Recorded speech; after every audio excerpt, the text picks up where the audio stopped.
বড়দিনকে ঘিরে কোনো নিরাপত্তা ঝুঁকি নেই। এবার নিরাপদেই খ্রিস্টান ধর্মাবলম্বীদের সবচেয়ে বড় এই উৎসব উদযাপন হবে বলে মনে করছেন ডিএমপির অতিরিক্ত কমিশনার সিটিটিসি মোহাম্মদ মাসুদ করিম।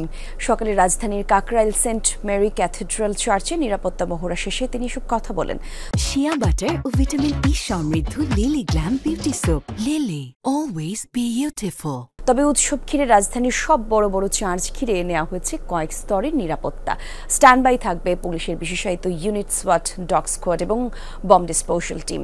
নিরাপত্তায় নিয়োজিত থাকবে পুলিশের পাশাপাশি সেনাবাহিনীও থাকবে সাদা পোশাকে পুলিশের নজরদারি। আইনশৃঙ্খলা বাহিনীর এমন নিরাপত্তা ব্যবস্থায় স্বস্তির কথা জানিয়েছে Saint Mary cathedral archbishop Vijay ND. Cruz. এবং আজ সন্ধ্যা থেকেই শুরু হবে বড়দিনের আনুষ্ঠানিকতা।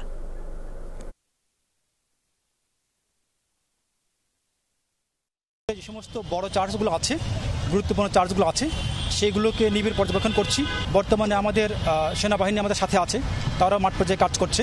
তো সবার সহযোগিতা নিয়ে আমরা আশা করি এই বড়দিন অত্যন্ত আনন্দঘন পরিবেশে উদযাপন করতে সক্ষম হব। আজকে সন্ধ্যা থেকে আমাদের বড়দিন উৎসব শুরু হয়ে যাবে। আর আমরা খুবই আনন্দের সাথে বলছি যে সুন্দর নিরাপত্তার ব্যবস্থা করা হয়েছে।